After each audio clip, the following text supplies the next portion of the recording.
Baik, Assalamualaikum warahmatullahi wabarakatuh. Perkenalkan, saya Siti Rohma dari Prodi Sistem Informasi 13. Di sini saya akan menjelaskan cloud computing yang bertema pertimbangan Azure Kubernetes Service atau AKS untuk multi penyewa.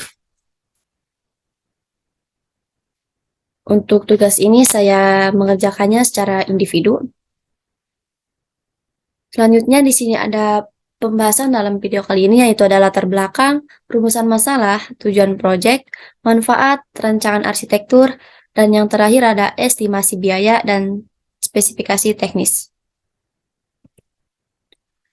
Untuk latar belakangnya sendiri yaitu Azure Kubernetes Service atau AKS menyederhanakan penyebaran klaster Kubernetes terkelola di Azure dengan membongkar overhead operasional ke platform Cloud Azure. Sebagai layanan kub yang di-hosting, Azure menangani tugas-tugas penting seperti pemantauan dan pemeliharaan kesehatan. Platform Azure mengelola sarana kontrol AKS dan hanya membayar simpul AKS yang menjalankan aplikasi. Cluster AKS dapat dibagikan di beberapa penyewa dalam skenario dan cara yang berbeda.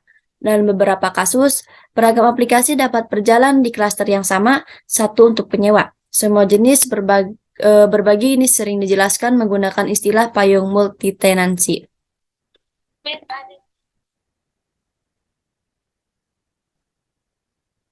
Selanjutnya ada rumusan masalah. Di sini ada 3, yaitu yang pertama ada apa keuntungan dan kerugian menggunakan AKS untuk multiple tenants dibandingkan dengan menggunakan solusi manajemen kontainer lainnya. Selanjutnya, bagaimana cara melakukan skalabilitas dan elastisitas pada AKS untuk multiple tenant, sehingga setiap penyewa dapat mengatasi lonjakan lalu lintas atau permintaan dari pengguna. Dan yang terakhir, bagaimana cara mengelola keamanan dan privasi pada AKS untuk multiple tenant, sehingga setiap penyewa dapat melindungi data dan aplikasi dari penyusup atau pelanggaran privasi. Pembahasan selanjutnya ada tujuan dibuatnya proyek ini, yaitu mengidentifikasi keuntungan dan kerugian dari menggunakan AKS untuk multiple tenant dibandingkan dengan solusi manajemen kontainer lainnya. Selanjutnya, menerapkan mekanisme monitoring dan manajemen yang efektif pada AKS, sehingga setiap penyewa dapat memantau ketersediaan dan kinerja aplikasi dan melakukan tindakan perbaikan. Dan yang terakhir, mengimplementasikan dan mengkonfigurasi AKS untuk mendukung multiple tenant, sehingga setiap penyewa dapat memiliki lingkungan Kubernetes yang terisolasi dan kontrol penuh atas sumber daya yang digunakan. Selanjutnya di sini ada manfaat. Manfaatnya ada 4. Yang pertama ada isolasi yang kuat antara tenant. AKS memungkinkan penyewa untuk memiliki lingkungan Kubernetes yang terisolasi secara penuh, sehingga masing-masing tenan dapat memiliki kontrol penuh atas sumber daya yang mereka gunakan, termasuk node, boot, dan volume storage. Yang kedua, efisiensi pengelolaan. AKS menyediakan kontrol panel dan API yang mudah digunakan untuk memantau dan mengelola seluruh lingkungan Kubernetes. Ketiga, keamanan yang ditingkatkan.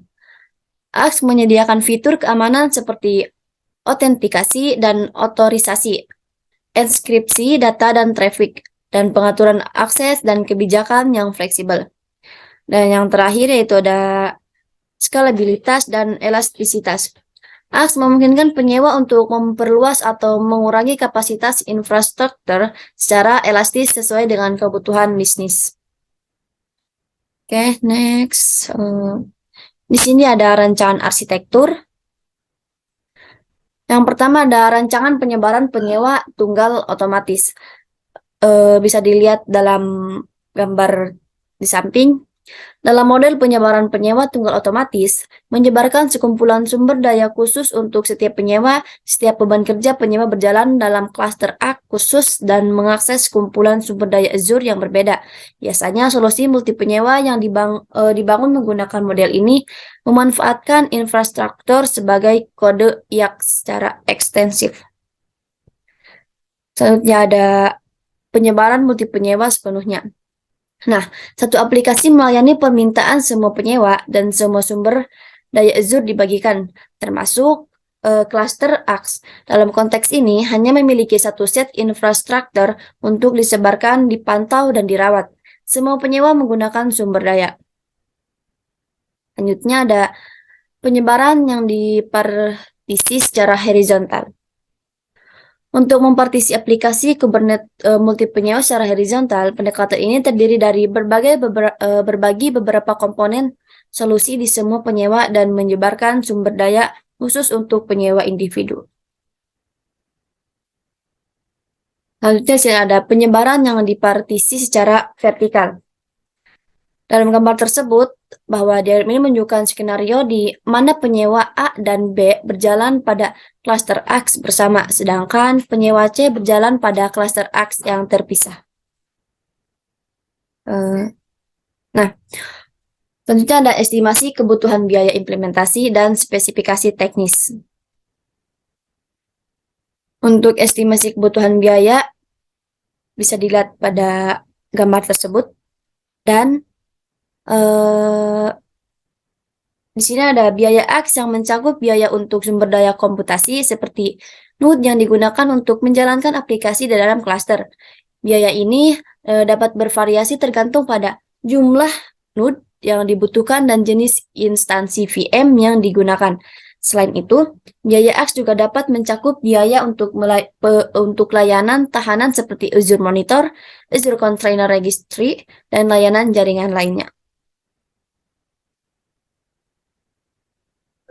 Untuk spesifikasi teknis di sini ada beberapa, dan untuk penjelasannya yaitu AX mendukung auto-scaling untuk menyesuaikan kapasitas cluster secara otomatis berdasarkan permintaan pengguna. AX menggunakan virtual machine atau VM sebagai infrastruktur untuk menjalankan cluster Kubernetes dan virtual machines scale state atau VMSS sebagai tipe node default. AX mendukung node full dinamis yang memungkinkan pengguna untuk menambah atau menghapus node dengan cepat dan mudah. AX terintegrasi dengan Azure Active Directory untuk mengontrol akses ke cluster Kubernetes. AX menggunakan Virtual Network atau VNet untuk menghubungkan node dan aplikasi. AX terintegrasi dengan Azure DevOps, Azure Storage, dan Azure Monitor untuk otomatisasi penyimpanan data dan pemantauan cluster. Dan yang terakhir ada harga AX berdasarkan penggunaan, termasuk biaya VM, penyimpanan, dan layanan terkait lainnya. Oke, mungkin cukup sekian penjelasan tentang AX. Kurang lebihnya mohon maaf. Wabillahi taufiq wal hidayah. Wassalamualaikum warahmatullahi wabarakatuh.